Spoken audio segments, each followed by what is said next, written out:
You're listening to the Nerd to Know Media Network. Join us at nerdtoknowmedia.com.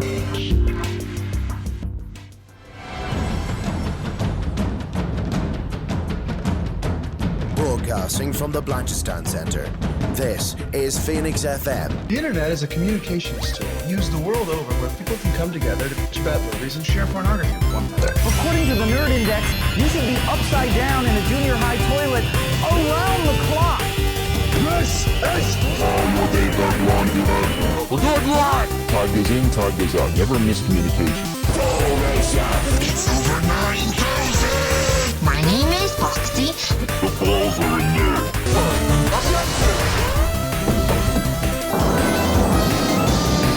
Do a barrel roll. Don't face me, bro. It's a trap. I'm a firing believer. Time to Hey, Charlie, wake up. Oh, God, oh, man. Oh, my God.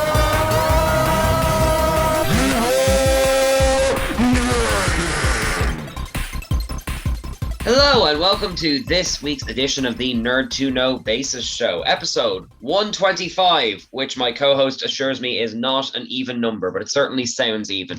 I am Ciaran Calicon, and with me across this virtual table is... Ahoy, it's Dara O'Connor. Yes, welcome, Dara. It's another one of our, just a two-hander for us this week. I understand you're feeling a little bit poorly before we get into the main topics, Dara. Well, one, I'm still confused how you thought 125 was an even number, but you know that's okay. We'll let that go. It is a nice number though. It's it could be divisible by 5, so it's it seems like the kind of thing that a Marvel comic would be silver for or something like that. Yeah, absolutely. It's one of those marquee numbers. It's like 125, 150, 200. It's all good. That's it. But yeah, I'm doing pretty terrible. I'm not gonna lie to you. I feel like I got hit by a bus. I woke up on Monday and I was like, oh my God, I'm getting sick. Because when I get sick, it feels like I'm chewing glass. And then I'm sorry, but also yeah, no, it's like when you're you know yourself when you're getting sick, you know you're getting sick. And for me, when I'm getting a cold, it's like chewing glass. So it's pretty horrific. And sure enough, on Tuesday, I was in bits and I was in work and I'm like, I am dying. And my boss was like, you shouldn't be working. I'm like, I'm fine. I'll work. It's all right. I'm fine. Oh, yeah, sure. My fiance tried that on with me. And when I caught her out on not being able to say consonant sounds, I'm fine. No, that's horrible. But then it was so bad. It was like I was asleep because we tape on Wednesday nights. Yeah. And I was asleep last night and I had the night terrors and everything. I'm like, wow, I'm running a severe fever. I don't think it's the Rona because I can still taste and all that kind of good stuff, but definitely a head cold, and it's not fun. And it's funny because I haven't actually been sick really since before the pandemic. I got really sick with a respiratory infection, which was probably more like the thing that so with a respiratory infection in February 2020, but since then I wasn't sick at all. And it's weird, usually I get sick every time this year, so I go from hay fever straight into being sick when the weather changes, and that's me. So I have coffee and Lemsip all the time, and that's my life for the time being. It's pretty horrible. Well then, let's move on to more pleasant things. We have a few games we want to talk about. We have a few trailers we want to talk about. Yes. We haven't seen the Eternals yet, tragically enough. But there is huge news, actually. Huge news that I'd be remiss not to mention. Then by all means, drive this bus. Go on. Well, here's the thing. So before we get into our laundry list of topics, and there is a few, we haven't seen the Eternals, but speaking of comic books, Diamond Comic. So when you order a comic from Forbidden Planet, Subsidy, Big Bang, wherever you get your comics, they mainly come from Diamond Comics, right? Diamond Comics, and we've talked about them before. Diamond Comics are the main providers for comic books in the world, right? They were hit with a cyber attack this week. Ransomware. Really? Yep. Which means Wednesday is New Comic Book Day, and guess what didn't arrive today? What? Or what didn't? No comics. Oh. At all. Their entire, from my understanding now, again, I haven't seen the, obviously I have no contacts in Diamond Comics, and obviously the comic shops that only know so much. But from my understanding of it, it was a large scale ransomware attack. Their system was hit, backups fried, or no backups at all, which is usually the way with this kind of thing. You'd be amazed how many companies do not keep backups, and basically wiped everything, all databases, all orders, everything. So yeah, I will do my due diligence and look into this further, and I'll probably have an update next week. But moral of the story, ladies and gentlemen, if you want to avoid yourself from ransomware, don't click on things, keep backups, and don't use Windows. And defer to our big episode we did with Dara and Bryn about internet safety, which is the closest thing we've ever come to, like, what are they called? Public safety announcements. Oh, yeah, yeah. This was increasingly, I think we need to just put like computer literacy into schools and just the general kind of health and safety of kind of the world and that kind of stuff. Well, here's the weird thing, right? I have a bunch of friends who are teachers, who are including yourself, and you would think that computer literacy would go up, based on how technological we are. It's actually going down. Like I've heard stories that kids can't turn on a desktop, can't turn on a laptop. They don't know how to do it. Like, wow. Well, I mean, it's like, but that's because technology is designed to be user friendly. It's like looking at the Iron Man armor in Iron Man 1 and like how it's all living and moving metal by like Endgame and stuff. If it's so intuitive, like with smartphones and stuff, people won't make the effort to learn this kind of stuff unless they absolutely have to. They'll always take the most convenient route, But this is it. Like it's one of the funny things that I hear about. We need to get X, Y, and Z in STEM, right? I fundament on the whole, I think that's a great idea, and it's obviously I would say anyone who wants to be involved in STEM, they should. Like it's a great career and has lots of opportunities. At the same time, where everyone has the equivalent of the phone that we have in our pockets now that we watch cat videos on, or we were listening to this on. We went to the moon on something that was basically a calculator, right? Right. Literally, there was that much. A pocket calculator has more RAM than the computers that sent man to the moon, right? Yeah. And computer literacy is going down. And not only is computer literacy going down, but ransomware is rampant because people refuse to have basic cybersecurity knowledge or want to know about it. And I'm like, it's a weird dichotomy because you're like, well, at the same time where we all have this. We're so technologically advanced. The gap between those who know things and those who don't know is huge. And it's not because anyone is standing there going, you can't do this. It's the opposite. Everyone's like, please do this. And people are like, I know, I don't want to do that. Well, it's funny you bring that up, actually, because I run a drama class on behalf of ADHD Ireland on Fridays, which to anyone listening, feel free to attend. It's free to register and all that kind of stuff. But anyway. So what's the website again? ADHD Ireland. You'll find it there on Eventbrite. Brilliant. But anyway, I only bring it up because one of the regular students, she was from Guatemala, and she ran a free computer literacy scheme to get more women kind of trained to join the tech industry, which, I mean, I'm sure you know yourself, mostly men and that kind of stuff. But like you were saying, the thing she found was that even though it was designed for people who knew nothing and wanted to learn more, the kinds of people who turned up were the people who kind of already knew and had an interest in it. So that's kind of the hurdle you get into, See, that's the thing, right? Like, again, the X, Y, and Z in tech, any kind of group we pick, it's tough because it's like when it gets to a certain level, there has to be an interest. And I always say this to people who come to me, because you'd be amazed how many people ask me how to get into tech. It literally happens once every couple of weeks, right? And you have to have an interest, and the interest you can't fake that. You can't teach it. Like, tech is hard. It's very hard until it's not. Like, there's this click point. It's called the click point, where I refer to it as Lego in the dark. Right. Particularly something like coding or networking or anything that's like proper hands-on keyboard, you're going to be here for hours, right? It's very hard. It's very tough. And then it's not. Yeah. And that can take 2 weeks, that can take 2 months, that can take 2 years, that can take 10 years. It won't take 10 years. It'll probably take about 6 months realistically. But, that's what happens. And in order to stick that out, you have to have the interest, you have to want to do it. And so many different people are in tech, but the one thing that they all have in common, and this is what's important, they have an interest. They want to be there. You can't just say, oh, go do that now, because they don't have an interest. Like, here's the thing. Anyone listen, if you want to make serious money, go do cybersecurity, go get a career in cybersecurity. There's jobs, hundreds of thousands of jobs, right? Because of stuff like this. These attacks are rising, and it's going to be awesome.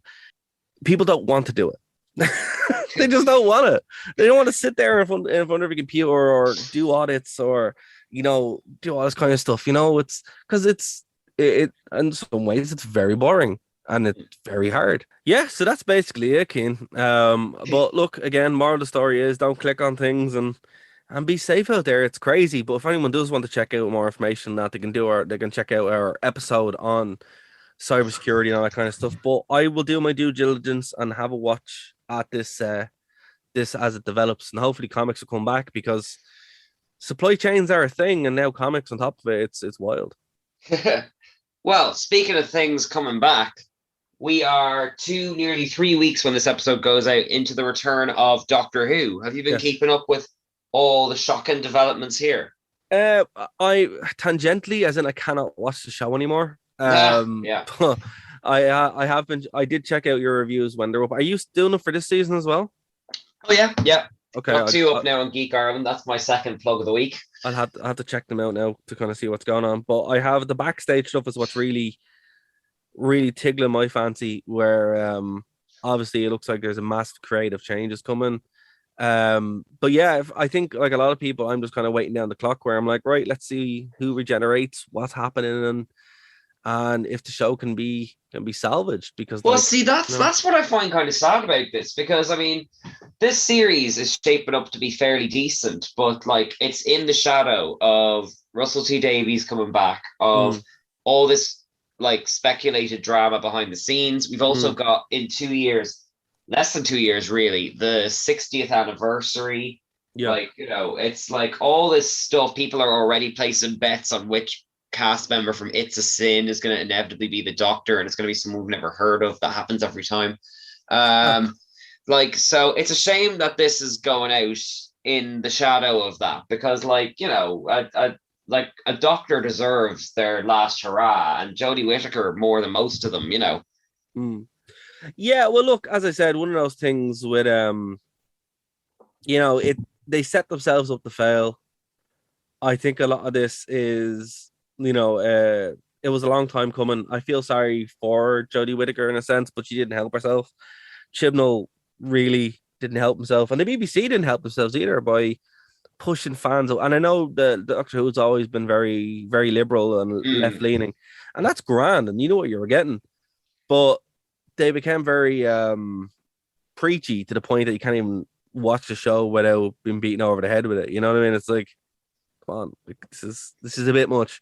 Yeah, I get what you mean. It's very like kind of condescending, it's sort of lesson learning type thing. Yeah, maybe in an alternate universe, maybe if they were just a little bit kind of braver, and they were like, we're going to go back to basic, make this a kids show like Magic School Bus, and it's just going to be stuff about science and just stuff about history. You'd lose your adult audience, but sure, you haven't kept them either. So I don't think so. Like, to be honest with you, the appeal of Doctor Who was always the camp funness of it, Oh yeah. But also My Little Pony has an adult audience, Kind of warn me before you bring up the ponies. No, but you know what I mean. Like I think like look at Pokemon. It's saying I think adult audience. I think you would win a lot more people back with just being a decent show. And look, no one's saying you can't force in political. No, sorry.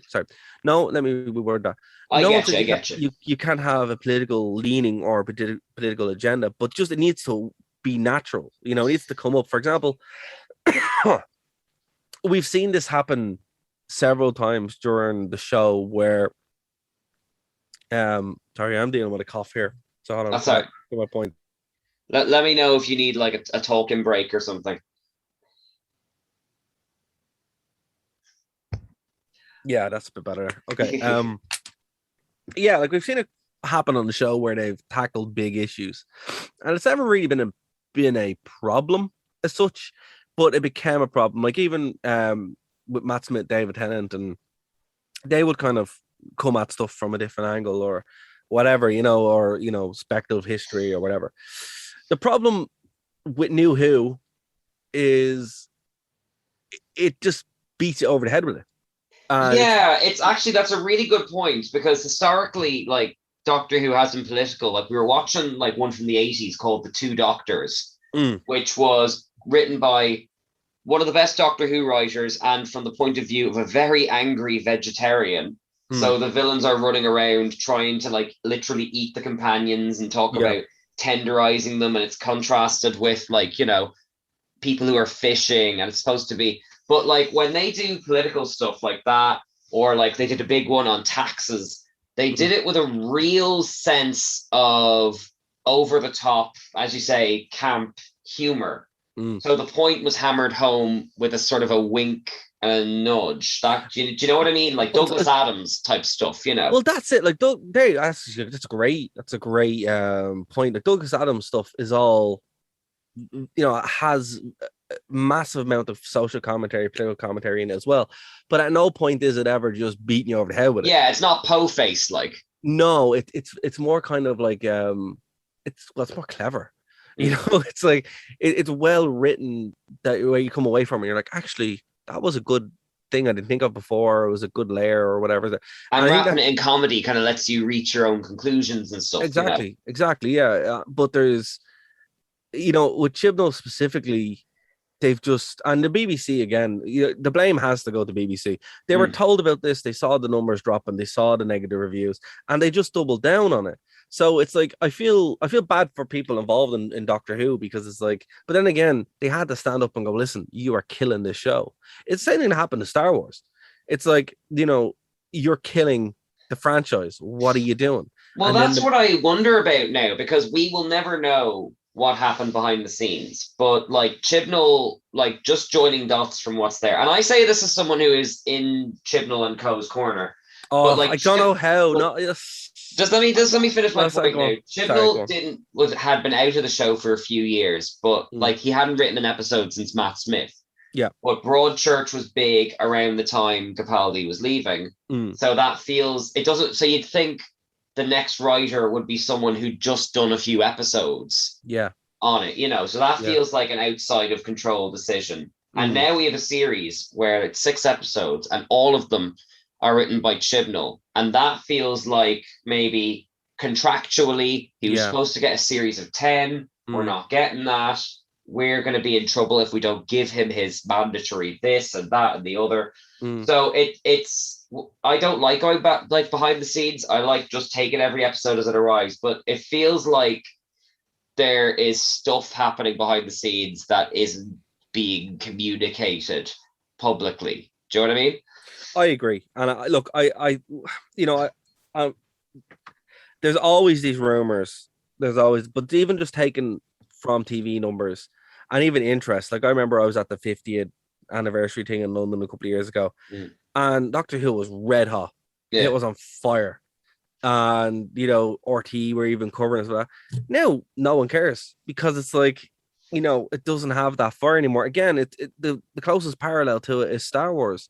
They took the hottest franchise in the world, and over the course of, again, heavy-handed either agenda pushing or just not listening to the fan base. And look, agenda pushing is okay. Don't get me wrong. Some people like that. But the Zygon inversion, which is the Capaldi era one, that was a great one. That was about immigration, kind of coded in the shape-shifting aliens living among the human population. But what's important about that is the fans have to want it. You can't have your cake and eat it too. Like, again, like Doctor Who fan base is always going to be very lefty, right? But beating them over the head with something, particularly when they're like, look, we just want to watch the TV. We just want to watch a TV show about a space wizard. Can you just do that? Because I personally don't believe that everything has to be political. I think less things being political are better, particularly in entertainment. because everything's political now. It doesn't need to be. You go on Well, there's Twitter, a you school get of cancelled, thought that everything is political, but you don't have to set out to make something political. I agree. Yeah, that's a better Yeah. way of putting it. I mean, like, you go on Twitter now, you have people being cancelled. You turn on Yeah. TV, you have this. But I think escapism, entertainment and escapism have a place, and people need to remember that at the end of the day, you're watching entertainment to be entertained, not to be preached to.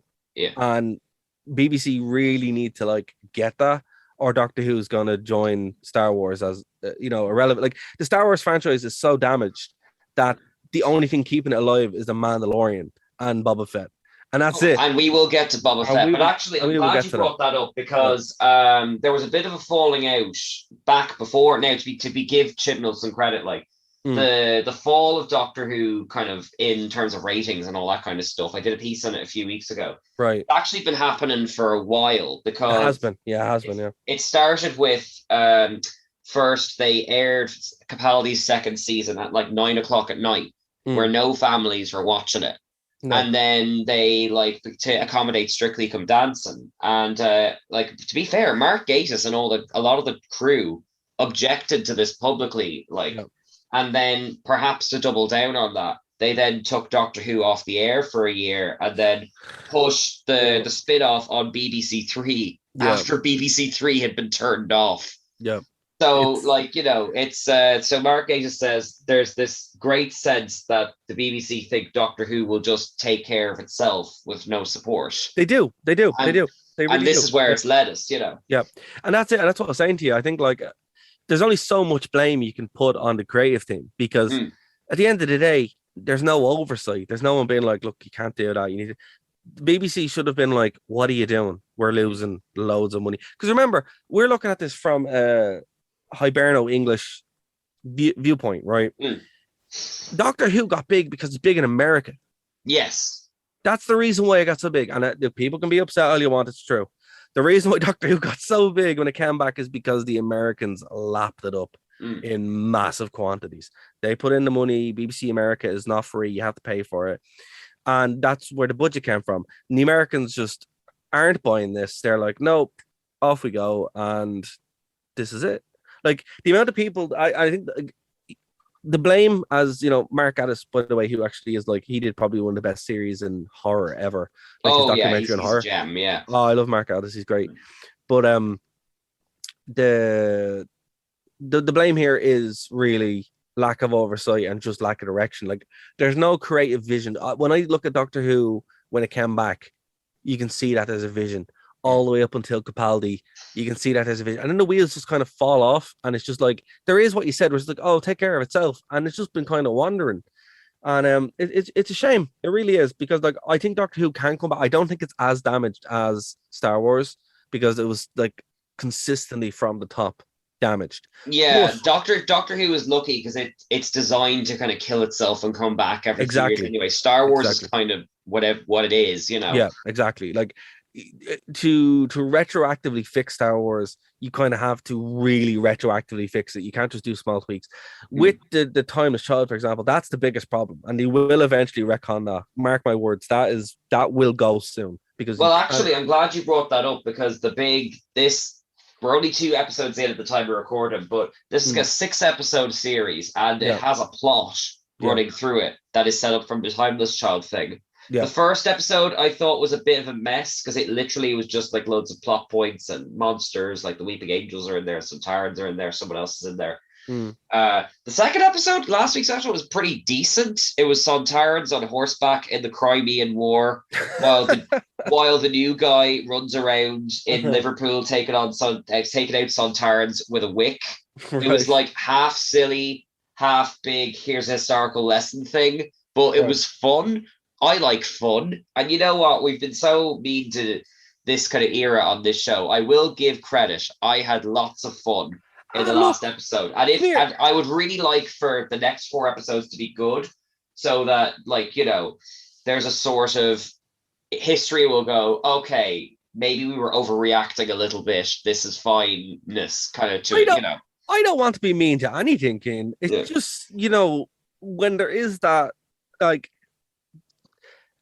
anger. Look, I'm a lifelong wrestling fan, a WWE fan. I know when the company hates me, right? WWE hates its fans, and it's been punished for it, right? This is what happens eventually when you are a niche product. And again, wrestling went from being mainstream to being niche, and now it's being challenged because there is literally a company, and not to get too much into it, but there's literally a company called AEW, and they are just giving exactly what the fans want, and they're going to beat WWE eventually because WWE are like, no, Right. I'm doing it my way. And what they don't realize is eventually the people leave.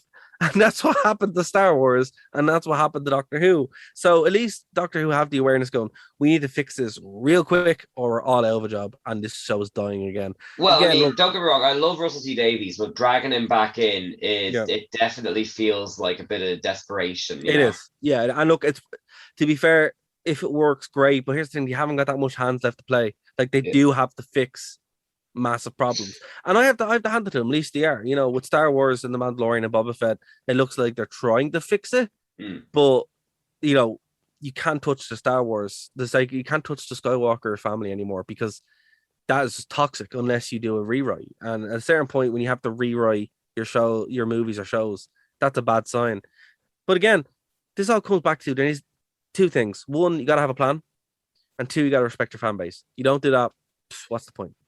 What's the point? Well, it's like, I think you could actually, the Boba Fett thing's a good example. I think with big properties, you have to walk a fine line between giving people what they want and giving people what they didn't realize they wanted. And your man, Dave, what's his name? Dave Filoni, who does Star Wars. Yeah. He's very good at coming up with things that people enjoy. That are kind of like what they were looking for, but are also original and surprising. Because to the extreme end of Doctor Who is in the 80s, they just gave the fans everything they wanted. There's an entire series where it's just Daleks, Cybermen, and like it's overly violent and very grim and all that kind of stuff. And you can tell they're kind of catering to the Comic-Con fans, you know, who just kind of want the things they've seen. Yeah. So, like, I don't know, like, kind of, you have to find a balance. Like, Russell is actually very good at that balance too, actually. He is, and that's why his run is so successful. But it's funny because you mentioned it with Disney Star Wars, the only thing that was actually successful it's funny. So, that's a great point, Kane, really is. Genuinely is a phenomenal point because that's what was happening with Star Wars. They were doing two of the other, and then Dave Filoni came in and did a third option.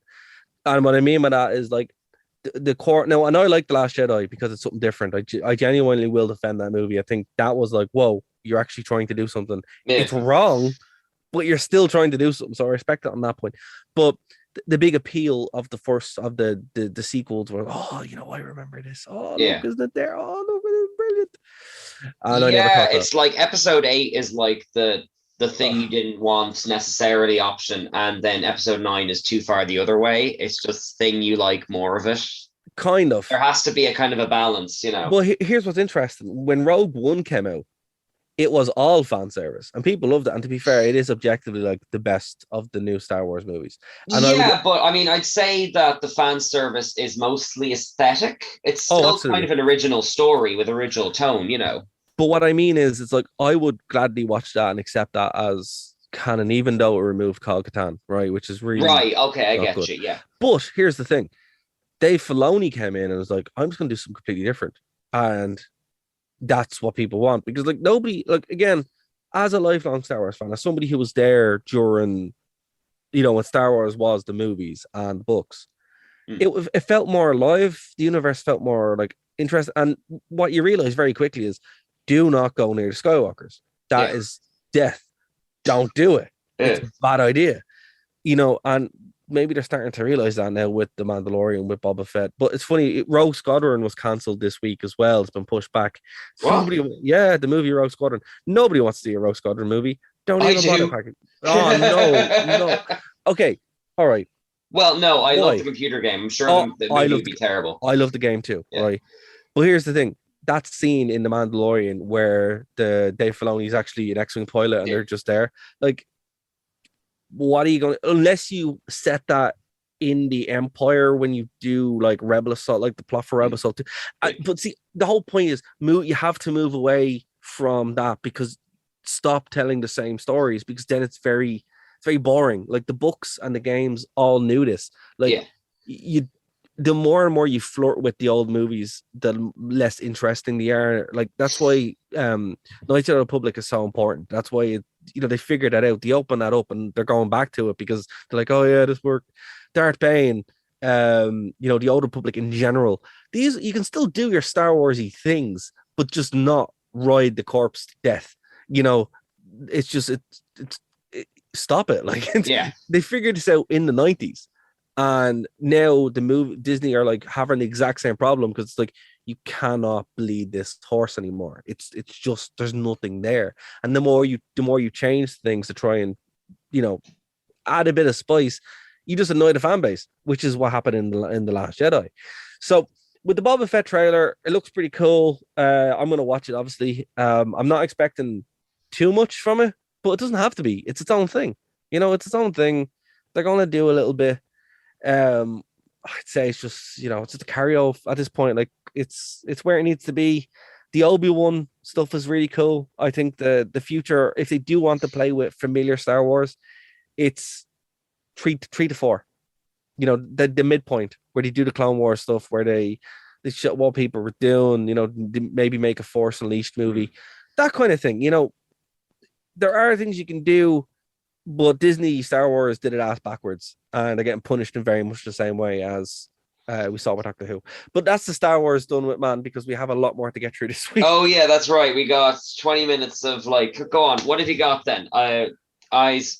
Sorry about the technical difficulties earlier that hopefully no one will have noticed due to Dara's superior editing skills. But I believe you have video games to tell us about.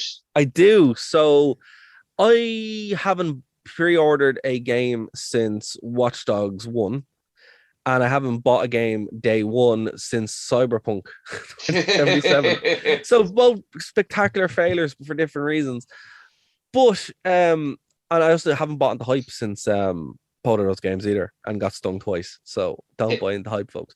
But what I will say is, look, I was really surprised last year or the year before by a game by Theme Park video game makers. I can't remember the Frontier, I think they're called, and they make Planet Coaster, right? And Planet Coaster what is Planet Coaster? So Planet Coaster is like Theme Park. Remember the game Theme Park that came out years ago? Yeah, of course. It's like that, but really well developed. So you can actually make proper roller coasters. You can manage your theme park. You can, but then you can also make real world theme parks. Like there's Disneyland, Islands of Adventure, even Tail Park is there, right? Serious, yeah. It's actually pretty good. So you can pretty much make whatever you want, and they're really fun games. And they also did Planet Zoo as well, which is great. But randomly, when Jurassic World, the new one came out, the mid one came out, they dropped this game, Jurassic World Evolutions, right? Oh, I've seen clips of this. Yeah, it's kind of like Sims, except with dinosaurs. Yeah, basically you make your own Jurassic World and you run it. So, you have your own concession stand, you have a hotel, you can clone dinosaurs. It's extremely fun. And it has no reason to be as good as it is. It is wonderful. I played it consistently for about 72 hours, right? Did everything, all the DLC except for Claire Sanctuary, which is atrocious. Pretty much got platinum, all that kind of stuff, right? And then I was like, oh, okay, well, that's that. I can't play that anymore because I've done everything. And then randomly, they announced there's a second one coming out. And I'm like, oh my God. So I pre-ordered it, which again, first pre-order I've done in years. And I got it yesterday, and it's brilliant. And I am extremely sick, but it's so fun. It's but being sick in bed and playing The Sims or something like it is just a match made in heaven. It's literally the exact same game as the first one, but they've added things. So it's like what we said, they listen to the fans and they're like, well, what do the fans want? What do you want? This. So the first one didn't have the Megalodon. It didn't, it had a lot, but it didn't have as much as this one now. So they just expanded it out, added a few more game modes, did the sandbox. And, I'm really enjoying it. I'd say, look, if you're a fan of this kind of stuff and you don't want to drop the €55, pick up the first one. The first one's brilliant. You'll have a great time. And then obviously pick up the second one if you like it. But the first one I can get for like €8 or something like that on PC. So it's really cheap. Okay, and I got to ask, what have you done with it so far? Well, as I said, the first one I've done everything, all the DLC, everything, including the '90s DLC where you go to the original Jurassic Park. Oh, And I mean, like personally, what have you built? Like, what is your park like?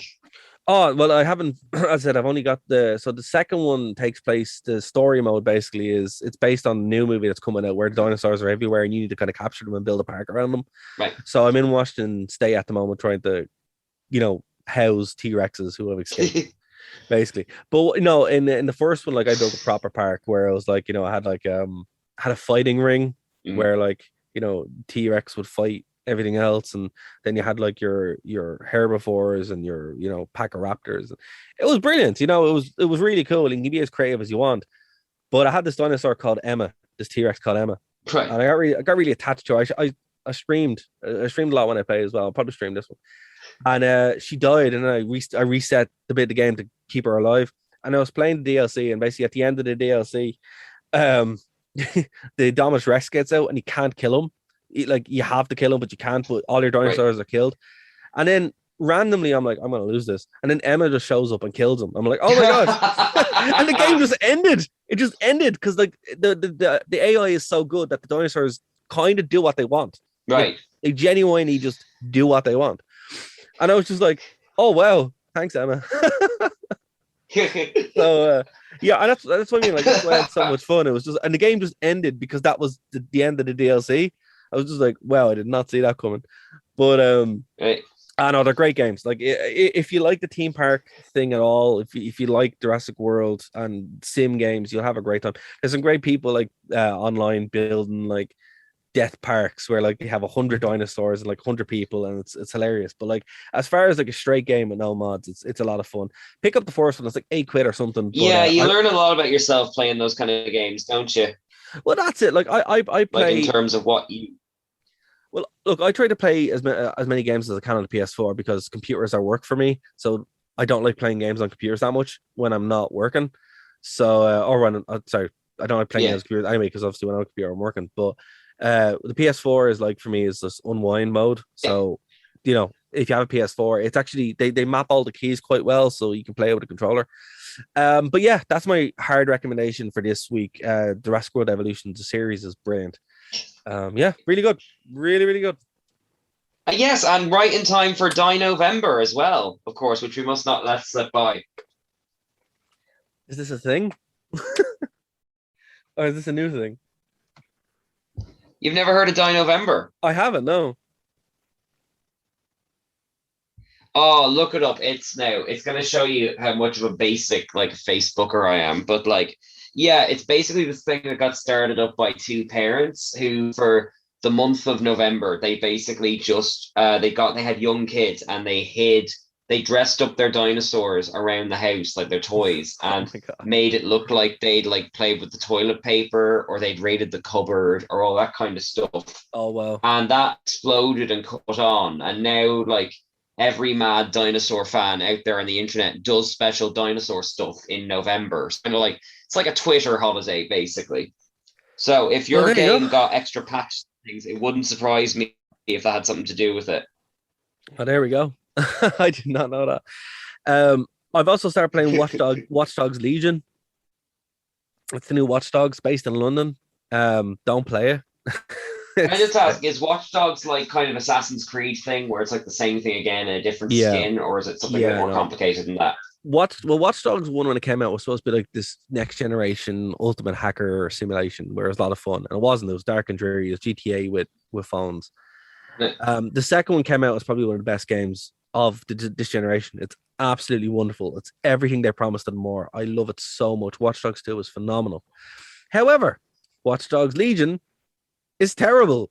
They've actually regressed, but it's not like technically it's a fine game. It plays fine and looks grand. It's in London and it's really like ridiculously accurate. Like it's so accurate to London that when I go to the British Museum, I always get lost because the way you just walk in and it appears, and I can't describe that any other way. Like it just appears out of nowhere, and you're like, oh, there it is.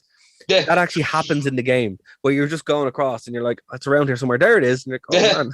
So it is like properly accurate to a T.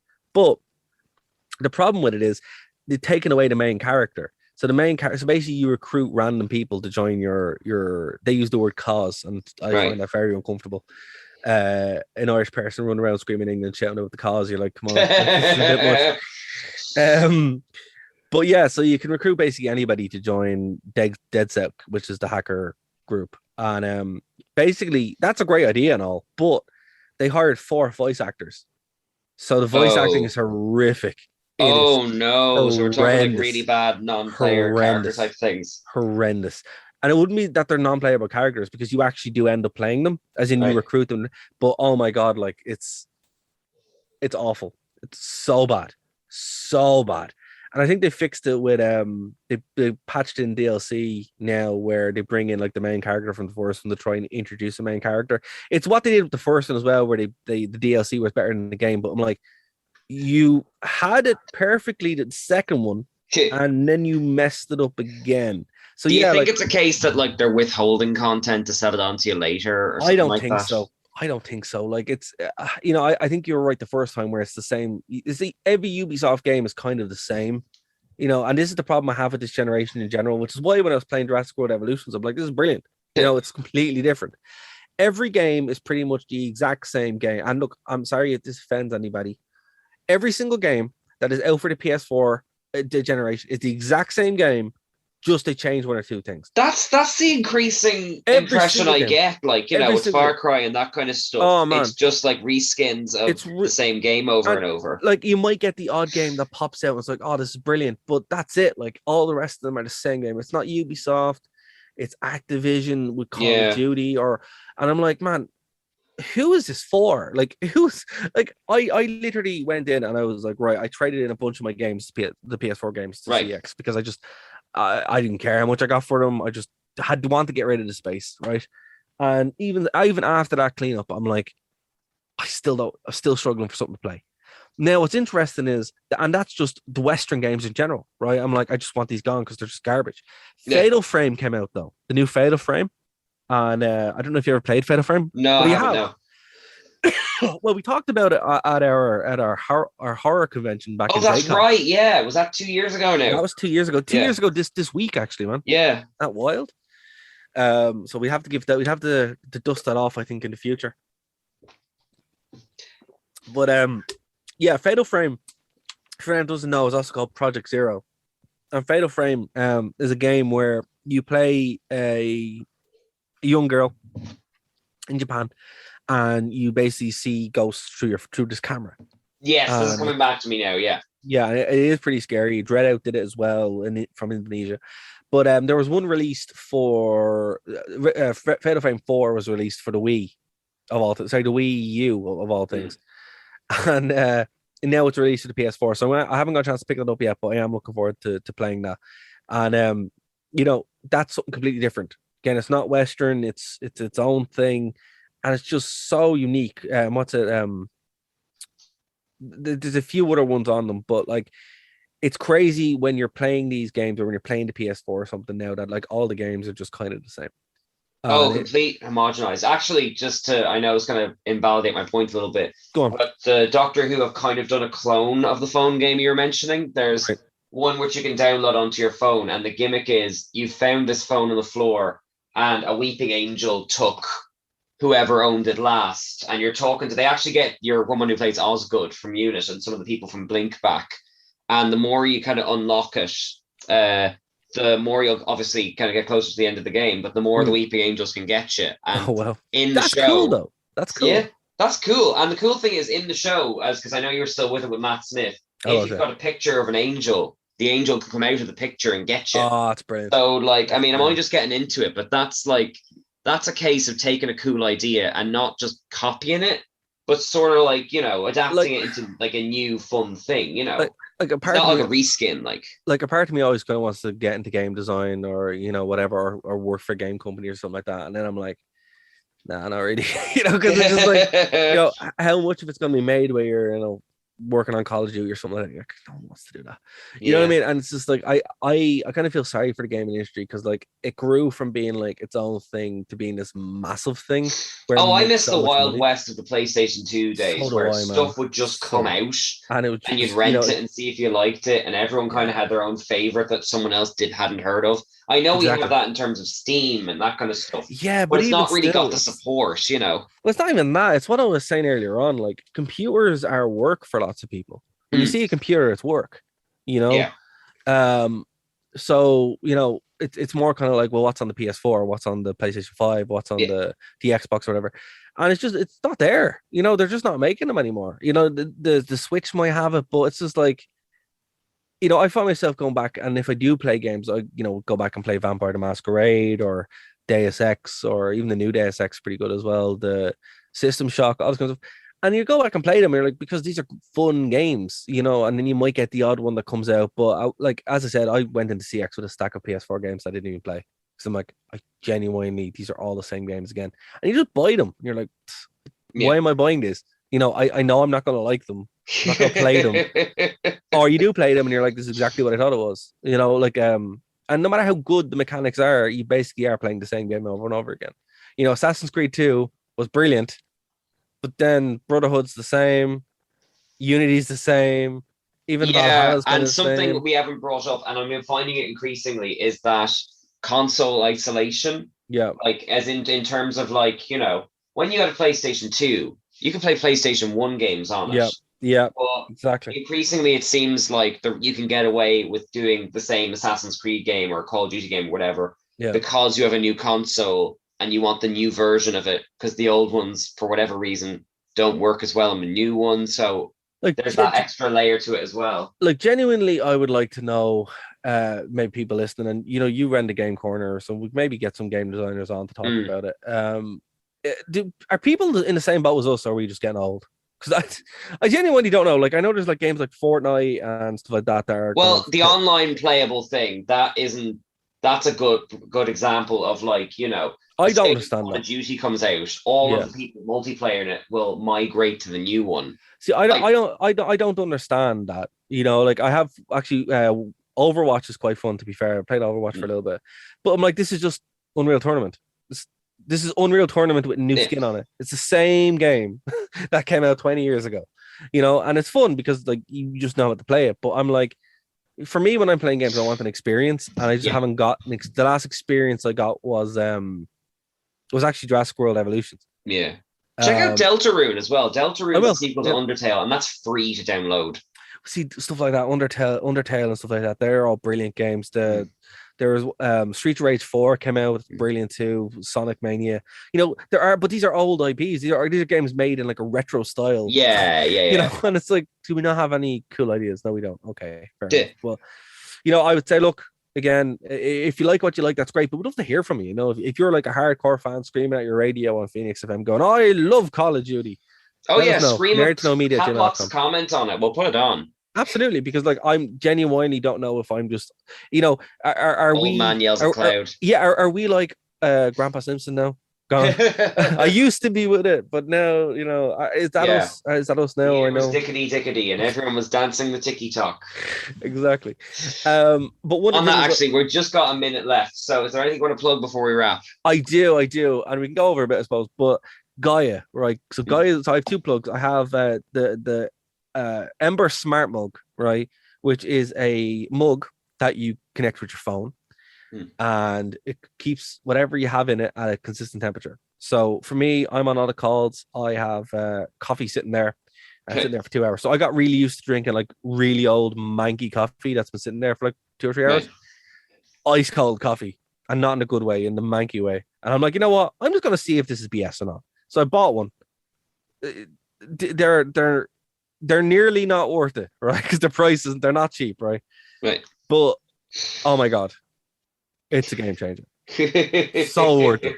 Like, literally, you just have, like, you connect it up to your phone. It knows what's in it. So if you put tea or coffee in it, it knows what it is. And then you turn the little thing on, you put it on a saucer, because the saucer charges it, and then it keeps it consistency or whatever. So I like to have it like 54 degrees, and 54 degrees 2 hours later, 3 hours later, 4 hours later, same. It's amazing. Oh God, It's amazing. that sounds incredibly futuristic. It is. It's also ridiculously wasteful as far as like it's. They're not cheap. Like around 150 euro for like the one that you can actually drink out of. The one that actually is a real cup. The 100 euro one is like half a cup, so don't buy that.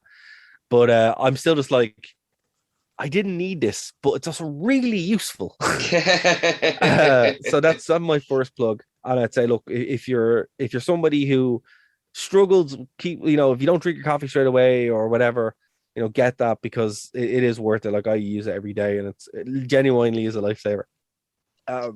Okay, that's awesome. The other thing I have is Gaia. So Gaia is you remember the History Channel, Keen? Yeah, of course. The old History Channel before Pawn Stars and Storage Wars was the only thing on it. Oh yeah. It's taking a turn, isn't it? So do you remember you'd have like the historical stuff that was like, World War II and the Middle Ages and all that kind of stuff. A lot of World War II, Titanic, Egypt, that kind of stuff. Yeah. So that all went to a streaming service called Curiosity Stream, which is really good too. The UI is kind of crappy, but the content's quite good, right? Then there was the mad stuff that used to be on, ancient aliens and everything is, conspiracies and all that kind of. That's all gone now, which is a bummer. But it's not really. It moved to a thing called Gaia. Gaia is a streaming service after my own heart. Now, it has lots of yoga and all that kind of stuff. Now, I don't watch any of that. I went there for the mad stuff. Right. So, everything's aliens, everything's secret societies, everything, blah, blah, blah.